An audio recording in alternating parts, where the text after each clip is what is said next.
Hi అండి అందరికి welcome to study with tricks. ఈరోజు మనం daily current affairs MCQ series లో భాగంగా 1st నవంబర్ నుండి 3rd నవంబర్ వరకు కరెంట్ అఫైర్స్ ను డిస్కస్ చేయబోతున్నాం. What is the name of the try services military exercise conducted by India along the western border from October 30th to November 10th 2025. 2025 October 30 నుండి November 10 వరకు పశ్చిమ సరిహద్దు వెంబడి భారతదేశం నిర్వహిస్తున్నటువంటి త్రిసేవల సైనిక వ్యాయామం లేదా విన్యాసం పేరు ఏమిటి అంటే ఎక్సర్సైజ్ త్రిశూల్. సో ఈ ఎక్సర్సైజ్ త్రిశూల్లో ఎన్ని సర్వీసెస్ అంటే 3 సర్వీసెస్ అనేటువంటివి పాల్గొంటాయి. ఏవేవి అవి అంటే భారత సైన్యం అంటే ఇండియన్ ఆర్మీ, భారత నౌకాదళం, అదేవిధంగా భారత వాయుసేన అంటే air force, navy, air force, అదేవిధంగా ఆర్మీ ఈ ఎక్సర్సైజ్ త్రిశూల్లో పాల్గొంటున్నాయి. సో ఈ వ్యాయామం లేదా విన్యాసం అనేటువంటిది ఎప్పటి నుంచి ఎప్పటి వరకు జరుగుతుందంటే అక్టోబర్ 30న ప్రారంభమై నవంబర్ 10 వరకు పశ్చిమ సరిహద్దు వెంబడి కొనసాగుతుంది. సో ఈ వ్యాయామానికి దక్షిణ కమాండ్ కు చెందినటువంటి లెఫ్టినెంట్ జనరల్ ధీరజ్ సేత్ నాయకత్వం వహిస్తున్నారు. సో ఇది జైసల్మీర్ అంటే రాజస్థాన్ నుండి సర్ క్రీక్ అంటే గుజరాత్ వరకు విస్తరించినటువంటి థార్ ఎడారి ప్రాంతాన్ని కవర్ చేస్తుంది. What is the name of the mobile application ecosystem developed by ICAR CMFRI to power India's first fully digital marine fisheries census 2025? 2025లో భారతదేశపు మొట్టమొదటి, సో ఇది ఫస్ట్ టైం ఇండియాస్ ఫస్ట్ కాబట్టి భారతదేశపు మొట్టమొదటి కాబట్టి చాలా ఇంపార్టెంట్ అండి ఇది. అంతేకాకుండా ఇది పిఐబిలో న్యూస్ లో ఉంది కాబట్టి ఇంపార్టెంట్. సో భారతదేశపు మొట్టమొదటి పూర్తి డిజిటల్ సముద్ర మత్స్యకారుల జనగణన అంటే సెన్సస్ ను నిర్వహించేందుకు ICAR CMFRI అభివృద్ధి చేసిన మొబైల్ అప్లికేషన్ వ్యవస్థ పేరు ఏమిటి అంటే వ్యాస్. సో మెరైన్ ఫిషరీస్ జనగణన 2025 భారతదేశపు మొట్టమొదటి పూర్తి డిజిటల్ మరియు జియో రెఫరెన్స్ చేసినటువంటి మత్స్యకారుల సెన్సస్. సో దీన్ని యాక్చువల్గా ఎవరు అభివృద్ధి చేశారు ఈ మొబైల్ అప్లికేషన్ అంటే ICAR మరియు CMFRI.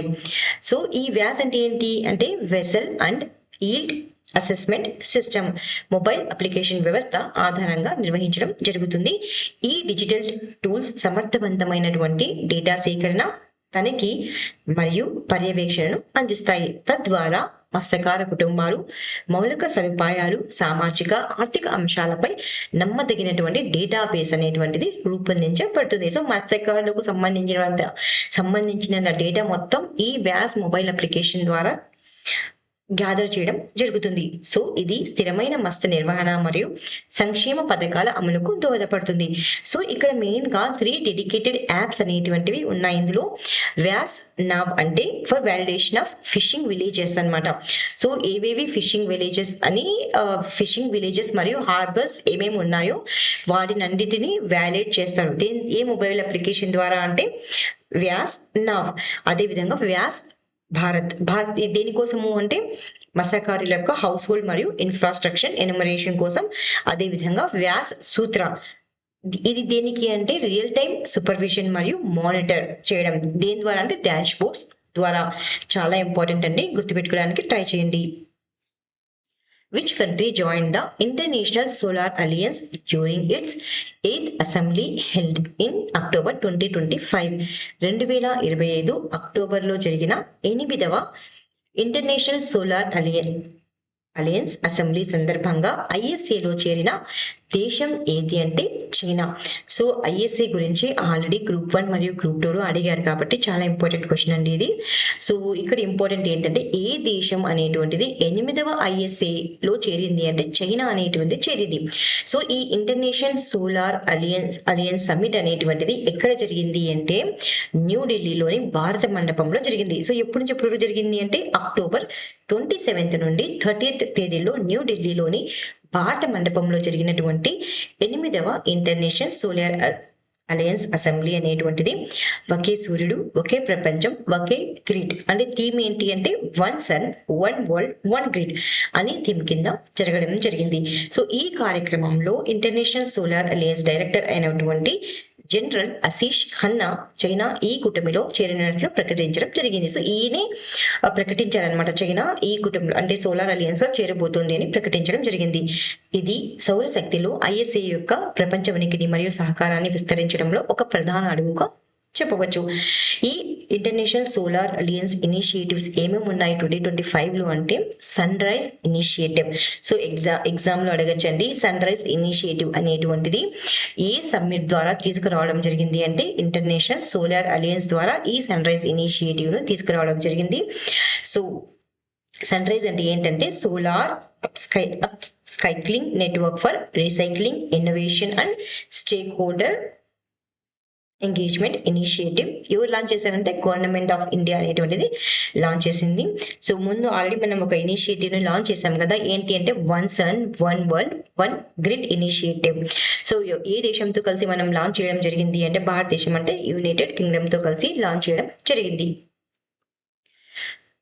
As of September 30, 2025, what major milestone did India achieve in its electricity generation capacity? So last question, అదే విధంగా ఈ క్వశ్చన్ అనేటువంటిది మనం పర్యావరణంలో భాగంగా డిస్కస్ చేస్తున్నాం, ఎన్విరాన్మెంట్ టాపిక్ లో భాగంగా మనం ఇక్కడ డిస్కస్ చేస్తున్నాం.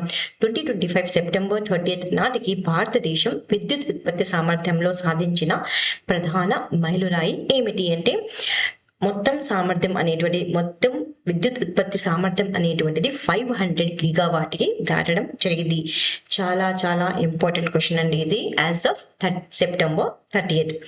సో దీన్ని ఎప్పుడు అనౌన్స్ చేశారంటే అక్టోబర్లో అనౌన్స్ చేయడం జరిగిందనమాట.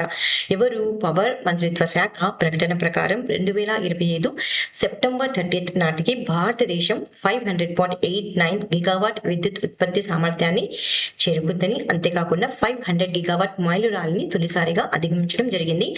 ఇందులో శిలాజ ఇంధనాల నుండి ఫాజిల్స్ నుండి ఎంత అంటే 244.80 గిగావాట్ 49%. మరియు ఈ నంబర్ అనేటువంటిది చాలా ఇంపార్టెంట్ అండి. ప్లీజ్ ఒక పక్కన ఎక్కడైనా ఎన్విరాన్మెంటల్ మీకు సపరేట్ గా నోట్స్ ఉంటే ఎన్విరాన్మెంట్ కి సంబంధించి అక్కడ రాసుకోవడానికి ట్రై చేయండి. అంటే ఫాజిల్ నుంచి ఎంత గిగావాట్ అనేటువంటిది వచ్చింది అంటే 49%. అదేవిధంగా నాన్ ఫాజిల్ నుంచి శిలాజేతర ఇంధన వనరుల నుండి ఎంత ఉంది గిగావాట్ అంటే 256.09 గిగావాట్. పర్సెంటేజ్ లో చూసుకుంటే 51% అనేటువంటి ఉంది. వీటిలో సోలార్ నుండి అయితే 127.33 గిగావాట్, విండ్ నుంచి అయితే 53.12 గిగావాట్, హైడ్రో మరియు న్యూక్లియర్ శక్తులు కూడా ఇందులో ఉన్నాయన్నమాట. ఈ విజయంతో భారతదేశం COP26 పంచామృత లక్ష్యం అయినటువంటి 2030 నాటికి 50% శిలాజేతర వనరులు అంటే నాన్ ఫాసిల్ సామర్థ్యం లక్ష్యాన్ని 5 సంవత్సరాల కంటే ముందే సాధించడం జరిగింది. చాలా ఇంపార్టెంట్ క్వశ్చన్ అండి, గుర్తుపెట్టుకోండి. Which newly launched online store is being promoted by Indian Railways to support local artisans and weavers? స్థానిక కళాకారులు, నేత కార్మికులు మరియు సంప్రదాయ పరిశ్రమలను ప్రోత్సహించేందుకు భారత రైల్వేలు ప్రోత్సహిస్తున్నటువంటి కొత్త ఆన్లైన్ స్టోర్ పేరు ఏమిటి అంటే అభార్ ఆన్లైన్ స్టోర్. ఎగ్జామ్ లో ఇలా కూడా అడగచ్చండి, ఈ అభార్ ఆన్లైన్ స్టోర్ ని సో ఎవరు ప్రోత్సహిస్తున్నారు అంటే భారతీయ రైల్వేలు. ఈ స్టోర్ అనేటువంటిది ప్రభుత్వ ఈ మార్కెట్ ప్లేస్ అనేటువంటి జెమ్ ప్లాట్ఫామ్ పై పోస్ట్ చేయబడింది. అదేవిధంగా భారతీయ రైల్వేలు దీనిని ప్రోత్సహిస్తున్నాయి. ఈ స్టోర్ లో ఒక జిల్లా ఒక ఉత్పత్తి, 1 డిస్ట్రిక్ట్ 1 ప్రోడక్ట్ మరియు జిఐ అంటే భౌగోళిక సూచిక కేటగిరీలోని వచ్చే స్థానిక తెగలు, చేనేత కార్మికులు మరియు చేతి వృత్తుల వారు తయారు చేసినటువంటి గిఫ్ట్ వస్తువులు ప్రదర్శించబడతాయి. సో ఏ ప్రచారంలో భాగంగా దీన్ని తీసుకురావడం జరిగింది అంటే వోకల్ ఫర్ లోకల్ ప్రచారం కింద భారతీయ సాంప్రదాయ వారసత్వాన్ని ప్రోత్సహించడమే కాక గ్రామీణ వ్యాపారులు, మహిళల ఆధ్వర్యంలోని సంస్థలు మరియు సంప్రదాయ పరిశ్రమలకు మార్కెట్ యాక్సెస్ కల్పించడానికి లక్ష్యంగా పెట్టుకుంది. సో ఈ రైల్వే అనేటువంటిది అధికారిక కార్యక్రమాలు, రైల్వే నిర్వహించేటువంటి అధికారిక కార్యక్రమాలు ఈ గిఫ్ట్ వస్తువులు ఉపయోగించబడతాయి. Which Indian bank was awarded the titles World's Best Consumer Bank 2025 and Best Bank in India 2025 by Global Finance Magazine? Global finance magazine ద్వారా ప్రపంచంలోని ఉత్తమ వినియోగదారుల బ్యాంకు 2025 మరియు భారతదేశంలో ఉత్తమ బ్యాంకు 2025 బిరుదులను పొందిన భారతీయ బ్యాంకు ఏది అంటే state bank of India.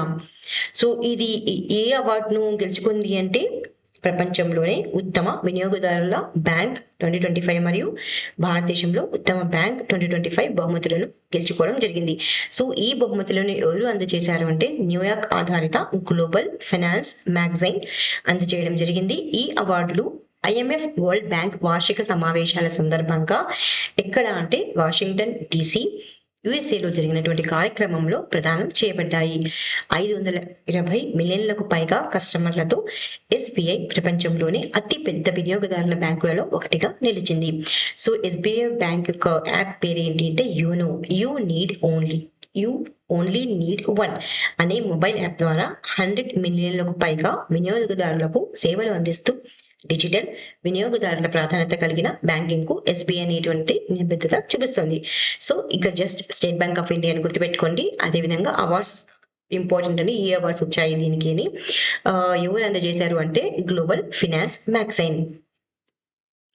Who was appointed as the 53rd Chief Justice of India in October 2025? 2025 అక్టోబర్లో 53వ భారత ప్రధాన న్యాయమూర్తిగా CJIగా ఎవరు నియమితులయ్యారు అంటే జస్టిస్ సూర్యకాంత్ గారు నియమించబడడం జరిగింది. సో ఎవరి ప్రకారం అంటే న్యాయ మరియు న్యాయ మంత్రిత్వ శాఖకు చెందినటువంటి న్యాయ విభాగం ప్రకటించడం జరిగింది. భారత సుప్రీంకోర్టులో సీనియర్ న్యాయమూర్తిగా ఉన్నటువంటి న్యాయమూర్తి సూర్యకాంత్ ను భారత 53వ ప్రధాన న్యాయమూర్తిగా ఏ ఆర్టికల్ ప్రకారం అంటే ఆర్టికల్ 124(2) ప్రకారం రాష్ట్రపతి ద్రౌపది ముర్ము గారు నియమించారు. సో ఆయన 2025 నవంబర్ 24న అధికారికంగా పదవీ బాధ్యతలను స్వీకరించున్నారు. కారణం ప్రస్తుతం CJIగా పనిచేస్తున్నటువంటి BR గవాయ్ గారు సో ఎప్పుడు పదవీ విరమణ చేయనున్నారు అంటే నవంబర్ 23 చేయనున్నారు. కాబట్టి ఈయన నవంబర్ 24న అధికారికంగా పదవీ బాధ్యతలు స్వీకరిస్తారు. సో సూర్యకాంత్ గారు యాక్చువల్గా హర్యానా రాష్ట్రం నుండి వచ్చినటువంటి మొదటి CJIగా గుర్తింపు పొందారు. ఆయన 1984లో హిసార్ జిల్లా కోర్టులో తన న్యాయ ప్రాక్టీస్ ప్రారంభించి 1985లో పంజాబ్ మరియు హర్యానా హైకోర్టు మారారు. సో రివిజన్ MCQs అని అపాయింట్మెంట్స్ కు సంబంధించింది 2025లో ఈ అపాయింట్మెంట్స్ అనేటువంటి జరిగాయి. Who was re-elected as the president of the boxing federation of India for the third term in August 2025. So boxing federation of ఇండియాకి 3వసారి ఆగస్టులో ఎవరు తిరిగి నియమించబడ్డారు అంటే Ajay Singh. Who has been reappointed as the central bank of direct taxes CBDTకి తిరిగి ఎవరు నియమించబడ్డారు ఎప్పటి వరకు అంటే జూన్ 2026 వరకు. సో ఎవరు అంటే Ravi Agarwal. Food safety and standard authority of India FSSAI-CAOగా ఎవరు నియమించబడ్డారు అంటే Rajit Punhani garu. Who has been elected as the president of Asian infrastructure investment bank. So Asian infrastructure investment bank యొక్క ప్రెసిడెంట్ గా ఎవరు ఎవరు ఎలెక్ట్ అయ్యారు అంటే జియోజీ. Who has been appointed as the first woman director general of Railway Protection Forces. So railway protection force యొక్క first అండి ఈమె ఫస్ట్ ఉమెన్ డైరెక్టర్ గా ఎవరు నియమించబడ్డారు అంటే Sonali Mishra. Deputy national security adviser to Narendra Modi గారికి డిప్యూటీ నేషనల్ సెక్యూరిటీ అడ్వైజర్ గా ఎవరు నియమించబడ్డారు అంటే Anish Dayal Singh. Who has been recently appointed as the new CEO of International Cricket Council. So international cricket council కి కొత్త CEOగా ఎవరు నియమించబడ్డారు అంటే Sanju Gupta. Who was appointed as the executive director at the International Monetary Fund. చాలా ఇంపార్టెంట్ అండి. IMF కు executive director గా ఎవరు అపాయింట్ అయ్యేవారు అంటే Urjit Patel. Who was appointed as the executive director of the Reserve Bank of India. So RBIకి executive director గా ఎవరు నియమించబడ్డారు అంటే సోనాలి సేన్ గుప్తా. ఎప్పుడు అంటే అక్టోబర్ 9న. Which company delivered India's first indigenously manufactured 220 kV mobile gas insulated switchgear MGS system to power grid in October 2025.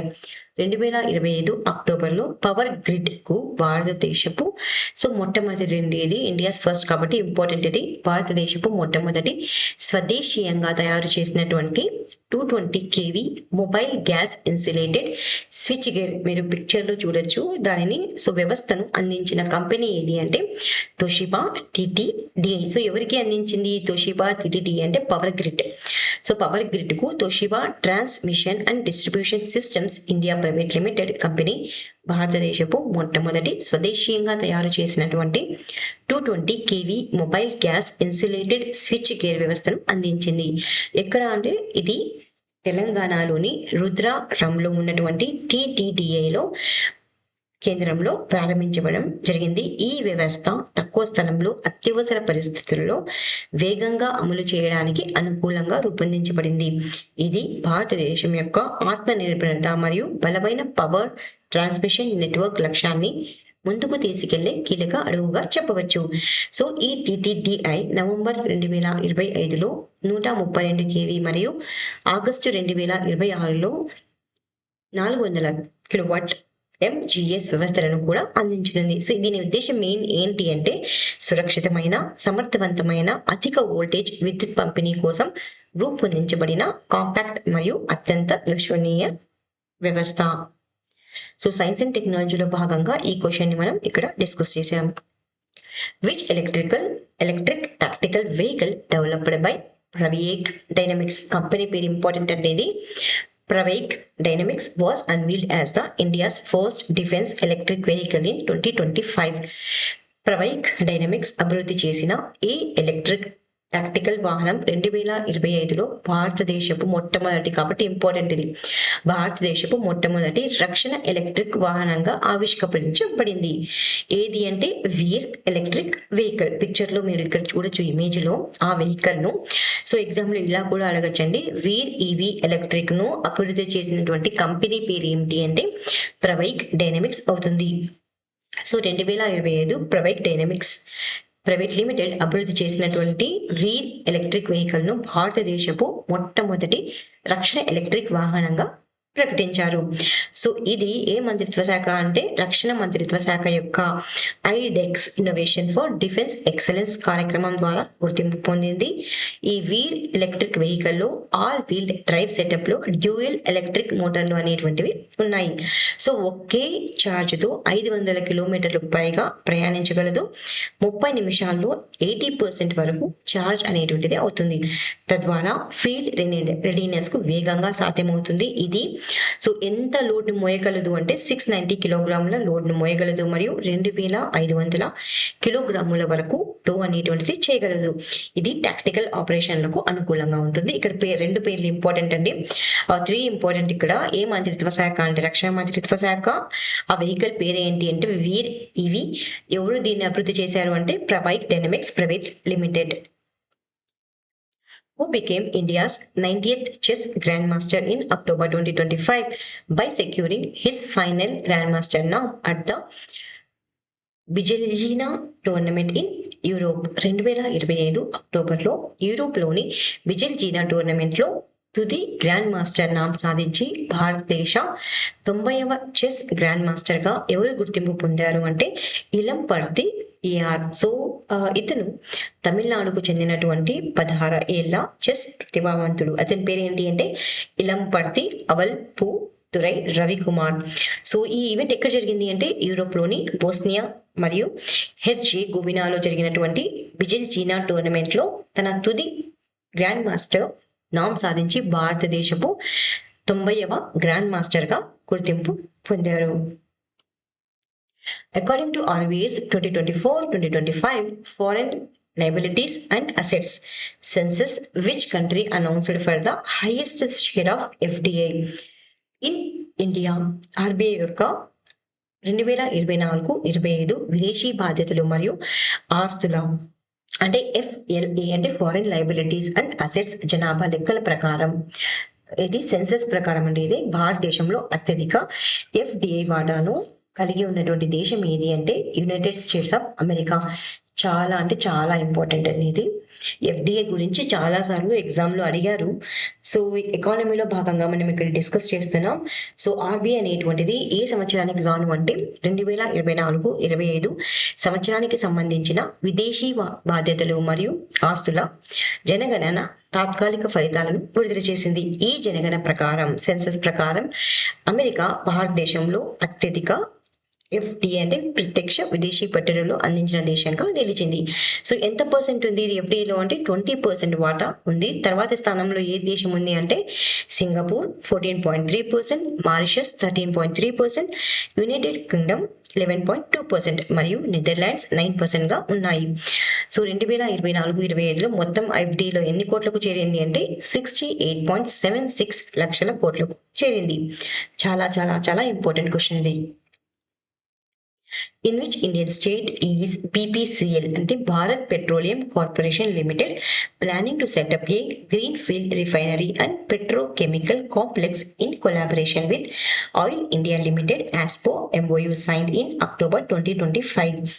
2027 అక్టోబర్లో BPCL మరియు ఆయిల్ ఇండియా లిమిటెడ్ కలిసి గ్రీన్ ఫీల్డ్ రిఫైనరీ మరియు పెట్రోకెమికల్ కాంప్లెక్స్ ఏర్పాటు చేయనున్న భారత రాష్ట్రం ఏది అంటే ఆంధ్రప్రదేశ్లో స్థాపించనున్నారు. అంటే ఎప్పుడు ఇది అనౌన్స్ చేశారంటే అక్టోబర్ 28న భారత పెట్రోలియం కార్పొరేషన్ లిమిటెడ్ మరియు ఆయిల్ ఇండియా లిమిటెడ్ కలిసి ఆంధ్రప్రదేశ్ రాష్ట్రం ఇంపార్టెంట్ అండి. ఏ పోర్ట్ అనేటువంటిది అడగచ్చు అనమాట ఎగ్జామ్లో. సో నెల్లూరు జిల్లా రామాయణపట్నం పోర్ట్ సమీపంలో గ్రీన్ ఫీల్డ్ రిఫైనరీ మరియు పెట్రోకెమికల్ కాంప్లెక్స్ ను ఏర్పాటు చేయడానికి ఒప్పందాన్ని కుదుర్చుకున్నాయి. సో ఈ ప్రాజెక్టులో 1.5 MTPA ఎథిలిన్ క్రాకర్ యూనిట్ ఉంటుంది. ఇది దక్షిణ భారతదేశంలో మొదటిసారిగా ఏర్పాటవుతుంది. సో ఎంత పెట్టుబడితో అంటే 1 లక్ష కోట్ల పెట్టుబడితో నిర్మించబడే ఈ ప్రాజెక్టు 2029-30 ఆర్థిక సంవత్సరంలో ప్రారంభమవుతుంది. చాలా ఇంపార్టెంట్ అండి, గుర్తుపెట్టుకోండి. సో రివిజన్ MCQs ఆంధ్రప్రదేశ్కి సంబంధించినవి. Which state government and build the Amaravati quantum valley plan to attract $1 billion in investment. So ఏ రాష్ట్రం అనేటువంటిది అమరావతి క్వాంటమ్ వ్యాలీ ప్లాన్ ని ఆవిష్కరించింది. సో ఈ ప్లాన్ లో భాగంగా ఎంత ఇన్వెస్ట్మెంట్ ను అట్రాక్ట్ చేయాలి అంటే $1 బిలియన్ ఇన్వెస్ట్మెంట్ ను ఎప్పటికల్లా అంటే 2029 కల్లా. అంతేకాకుండా భారతదేశపు ఫస్ట్ క్వాంటమ్ రిఫరెన్స్ ఫెసిలిటీ కూడా ఎక్కడ ఏర్పాటు చేయబోతున్నారంటే అమరావతి క్వాంటమ్ ఫెసిలిటీ. ఈ ఫెసిలిటీని అమరావతి క్వాంటమ్ వ్యాలీలో ఏర్పాటు చేస్తున్నారనమాట. భారతదేశపు మొట్టమొదటి ఫస్ట్ క్వాంటమ్ రిఫరెన్స్ ఫెసిలిటీ అనేటువంటిది. ఏ రాష్ట్రం అంటే Andhra Pradesh. Which state is set to launch the country's first AI-based smart mosquito surveillance system to combat mosquito borne diseases. So దోమలకు సంబంధించినటువంటి వ్యాధులను ఎదుర్కోవడానికి artificial intelligence based smart mosquito surveillance system ను ఎవరు launch చేశారు అంటే ఆంధ్రప్రదేశ్. Where was the second BIMSTEC port conclave held in July 2025. So BIMSTEC port conclave అనేటువంటిది ఎప్పుడు జరిగింది అంటే జూలై 2025లో జరిగింది. దాని థీమ్ ఏంటి, ఎక్కడ జరిగింది, దాని థీమ్ ఏంటి అంటే సో ఎక్కడ జరిగింది అంటే విశాఖపట్నంలో జరిగింది. దాని థీమ్ ఏంటి అంటే navigating the future, blue economy, innovation and sustainable partnership. Where were the first ever shell script inscriptions discovered. So ఎక్కడ ఫస్ట్ టైం సౌత్ ఇండియాలో షెల్ స్క్రిప్ట్ ఇన్స్క్రిప్షన్ అనేటివి కనుగొన్నారు అంటే Lankamalla forest, Kadapa district. Recently, which state inaugurated major manufacturing units at the Koparthi Mega Industrial Hub? So, manufacturing units ను ఇటీవల inaugurate చేశారండి. ఎక్కడ అంటే కొప్పర్తి మెగా ఇండస్ట్రియల్ హబ్ ఏ రాష్ట్రంలో ఉంది అంటే Andhra Pradesh. Which historic site in Andhra Pradesh was recently granted Geo Heritage Site status by the Geological Survey of India? So, Geological Survey of India ద్వారా Jio heritage site status ని పొందినటువంటి place ఏది అంటే బెలూమ్ గుహలు అంటే Belum caves. Which 2 prestigious naval events are set to be hosted by Visakhapatnam in February 2026. So February 2026లో Visakhapatnam అనేటువంటిది 2 naval events కి ఆతిథ్యం ఇవ్వబోతుంది. సో హోస్ట్ చేస్తాను అనమాట. ఆ ఈవెంట్స్ ఏంటివి అంటే ఇంటర్నేషనల్ ఫ్లీట్ రివ్యూ మరియు melon 2026. in which Indian state is the Madurawada sewage system project being developed with IFC funding. So ఈ మధురవాడ సేవేజ్ సిస్టమ్ ప్రాజెక్ట్ అనేటువంటిది డెవలప్ చేయబోతుందండి. ఎవరి ఫండ్ చేస్తున్నారు అంటే ఐఎఫ్సి అన్నమాట. దేనికి సంబంధించింది ఐఎఫ్సి అంటే వరల్డ్ బ్యాంక్ కు సంబంధించింది. ఏ రాష్ట్రంలో అంటే ఆంధ్రప్రదేశ్లో. Which Indian state won the Global Tourism Award for Innovation in Sustainable Tourism. So sustainable tourism విభాగంలో ఇన్నోవేషన్ కు గాను గ్లోబల్ టూరిజం అవార్డు ఏ రాష్ట్రం పొందింది అంటే Andhra Pradesh. What is the name of the newly commissioned static firing facility by the Indian navy in Andhra Pradesh to test and validate naval weapon system. దాని పేరు ఏంటి అంటే త్రినేత్ర. అంటే ఆంధ్రప్రదేశ్లోని నావల్ స్టేషన్ భీమునిపట్నం వద్ద భారత నౌకాదళం త్రినేత్ర అని ఆధునిక స్టాటిక్ ఫైరింగ్ సదుపాయాన్ని ప్రారంభించింది. సో ఇవి వన్ లైనర్ క్వశ్చన్స్ అని క్విక్ గా డిస్కస్ చేద్దాం. On October 29, 2025, India and Nepal signed agreements to develop 2 new high voltage cross border power transmission lines aimed at enhancing electricity trade and depending the regional energy cooperation. So ఎప్పుడు అంటే October 29న ఏ దేశాలు అంటే భారతదేశం మరియు నేపాల్ విద్యుత్ వాణిజ్యాన్ని మెరుగుపరచడం కోసం, అదేవిధంగా ప్రాంతీయ ఇంధన సహకారాన్ని పెంచడం కోసం లక్ష్యంగా చేసుకుని 2 కొత్త high voltage cross border power transmission లైన్లను అభివృద్ధి చేయడానికి ఎంఓయూను కుదుర్చుకోవడం జరిగింది. సో ఎగ్జామ్లో అడగచ్చండి, భారతదేశం అనేటువంటిది ఇటీవల ఏ దేశం పైన సైన్ చేసింది డెవలప్ చేయడానికి 2 new high voltage cross border power transmission line అని అడగచ్చు. ఆన్సర్ అంటే నేపాల్.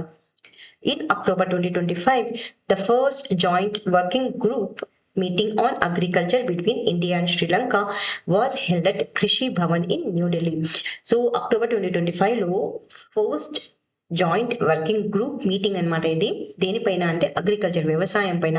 సో ఏ 2 దేశాల మధ్య జరిగింది ఈ మీటింగ్ అంటే, జాయింట్ వర్కింగ్ గ్రూప్ మీటింగ్ అంటే భారతదేశం మరియు శ్రీలంక మధ్య జరిగింది. అది ఎక్కడ జరిగింది అంటే కృషి భవన్ న్యూఢిల్లీలో జరిగింది అనమాట. సో కోఆపరేషన్ అనేటువంటిది ఈ దేశాల మధ్య పెరగడానికి ఏ సెక్టార్లో అంటే అగ్రికల్చర్ మరియు అలైడ్ సెక్టార్లో. The Greater Bengaluru Authority launched a unique awareness campaign called the Garbage Dumping Festival to tackle the city's growing problem of improper waste disposal. So Bengaluru నగరంలో పెరుగుతున్నటువంటి వ్యర్థాల అక్రమ పారవేయడం సమస్యను పరిష్కరించడానికి గ్రేటర్ బెంగళూరు అథారిటీ అనేటువంటిది ఒక ఫెస్టివల్ నిర్వహించింది, ప్రచారాన్ని ప్రారంభించింది. ఫెస్టివల్ పేరు ఏంటి అంటే garbage dumping festival. The Inequal Identification Authority of India అంటే UDAI has launched the Aadhaar vision 2032 framework. So ఎగ్జామ్లో అడగచ్చండి, ఏమని అడగచ్చంటే ఉడాయ్ అనేటువంటిది ఇటీవల ఒక ఫ్రేమ్వర్క్ లాంచ్ చేసింది కదా, ఏ ఇయర్ వరకు ఫ్రేమ్వర్క్ లాంచ్ చేసిందని అడగచ్చు. సో 2032 ఫ్రేమ్వర్క్, ఆ ఇయర్ అనేటువంటిది గుర్తుపెట్టుకోండి. So the unique identification authority of India has launched the Aadhaar vision 2032 framework, ఈ decade-long strategic roadmap to modernize India's digital identity system using artificial intelligence, blockchain, quantum computing, and advanced encryption under the Ministry of Electronics and IT. So, ఈ UIDAI అనేటువంటిది Aadhaar vision 2032 framework ను ప్రారంభించడం జరిగింది. ఈ framework ఏ technologies ని use చేస్తుంది అంటే artificial intelligence, block chain, quantum computing మరియు అడ్వాన్స్డ్ ఎన్క్రిప్షన్ ఉపయోగిస్తుంది. సో దీనికి ఏ మినిస్ట్రీ హెల్ప్ చేస్తుంది అంటే మినిస్ట్రీ ఆఫ్ ఎలక్ట్రానిక్స్ మరియు ఐటీ. అదేవిధంగా ఏ కమిటీ అనేటువంటిది దీనికి లైక్ పర్యవేక్షిస్తుంది అంటే కమిటీలో ఎవరు హెడ్ చేస్తున్నారు అంటే నీలకాంత్ మిశ్రా. ఇంపార్టెంట్ అండి ఇది, ఎందుకంటే పిఏబిలో న్యూస్ లో ఉంది కాబట్టి ఇంపార్టెంట్ ఇది. నీలకాంత్ మిశ్రా గుర్తుపెట్టుకోండి. On Sardar Vallabhbhai Patels birth anniversary on October 31st. So October 31st ఎవరి birth anniversary? Sardar Vallabhbhai Patels birth anniversary. The ministry of home affairs ఎవరు అనౌన్స్ చేశారు దీన్ని అవార్డుని అంటే మినిస్ట్రీ ఆఫ్ హోమ్ అఫైర్ అనేటువంటిది. సర్దార్ వల్లభాయ్ పటేల్ జయంతి సందర్భంగా హోం వ్యవహారాల మంత్రిత్వ శాఖ రాష్ట్రాలు, అదేవిధంగా కేంద్ర పాలిత ప్రాంతాలు, సిఏపిఎఫ్ మరియు సిబిఓల నుండి ఎంతమంది పోలీస్ సిబ్బందికి అంటే 1466 మంది పోలీస్ సిబ్బందికి కేంద్రీయ గృహ మంత్రి దక్షత పథక్ అంటే కేంద్రీయ గృహ మంత్రి దక్షక పథక్ అనేటువంటిది అవార్డును ఇవ్వడం జరుగుతుంది. సో వారు చేసినటువంటి కృషి గాను వారికి ఈ అవార్డును ఇవ్వడం జరుగుతుంది. ఏ మంత్రిత్వ శాఖ అంటే ministry of home affairs. So revision questions ఇవి. ధన్బాద్ లో గనుల నీటిని శుద్ధి చేసి ప్రజలకు అందించే వాటర్ ఏటీఎంలను అభివృద్ధి చేసిన సంస్థ ఇది అంటే Indian institute of technology Dhanbad. 2025లో జరిగిన 4వ దక్షిణ ఆసియా అథ్లెటిక్ అంటే సాఫ్ ఛాంపియన్షిప్ ను ఈ దేశం ఆతిథ్యం ఇచ్చింది మరియు 20 బంగారు పథకాలతో మెడల్ పట్టికలో అగ్రస్థానంలో నిలిచింది అంటే భారతదేశం. IRSA 1.0 ప్రమాణం ఆధారంగా భారత సైన్యం కోసం భారతదేశంలోనే తొలిసారిగా రూపొందించిన సాఫ్ట్వేర్ డిఫైన్డ్ రేడియోలను అభివృద్ధి చేసిన సంస్థ ఏది అంటే DRDO. 2025 అక్టోబర్లో HTV-X1 అన్బ్యాండ్ కార్గో స్పేస్ క్రాఫ్ట్ ను అంతర్జాతీయ అంతరిక్ష కేంద్రానికి విజయవంతంగా ప్రయోగించిన దేశం ఏది అంటే జపాన్. 2025 అక్టోబర్లో ప్రాంతీయ కనెక్టివిటీ కోసం సూపర్జెట్ 100 అంటే SJ-100 విమానాన్ని భారత్లో తయారు చేయడానికి రష్యా యొక్క PJSC UECతో MOU కుదుర్చుకున్న భారతీయ ఏరోస్పేస్ సంస్థ ఏది అంటే హిందుస్థాన్ ఏరోనాటిక్స్ లిమిటెడ్. ఇటీవల అరుదైన ఆవిష్కరణలో మొదటిసారిగా ఇండియన్ స్కార్ప్స్ గుడ్లు కూడా మొదటిసారిగా ఎక్కడ గమనించారు అంటే కర్ణాటకలోని దారోజీ స్లోత్ బేర్ అభయారణ్యానికి సమీపంలో. 2025లో కోలాలంపూర్లో జరిగిన 80వ తూర్పు ఆసియా శిఖరాగ్ర సమావేశంలో ఆమోదించబడిన ప్రధాన నిర్ణయం కీలక ఫలితం ఏంటి అంటే కౌలాలంపూర్ డిక్లరేషన్. ఇంపార్టెంట్ ఇది. ఆర్టిఫిషియల్ ఇంటెలిజెన్స్ ఉపయోగించి డిజిటల్ చెల్లింపు మోసాలను ఎదుర్కోవడానికి అక్టోబర్ 2025లో Indian digital payment intelligence corporation స్థాపనకు నాయకత్వం వహించడానికి ఏ సంస్థలను నియమించారు అంటే స్టేట్ బ్యాంక్ ఆఫ్ ఇండియా మరియు బ్యాంక్ ఆఫ్ బరోడా. 2025 అక్టోబర్లో UAEలోని అబుదాబిలో జరిగిన ప్రపంచ పరిరక్షణ కాంగ్రెస్ సందర్భంగా IUCN ఆమోదించిన ప్రపంచ నేల భద్రతా ఫ్రేమ్వర్క్ పేరు ఏమిటి అంటే motion 007 on security law. So ఇవేంటి ఇవాళ current affairs. Please like, share and subscribe. Thank you so much for watching Study with Tricks.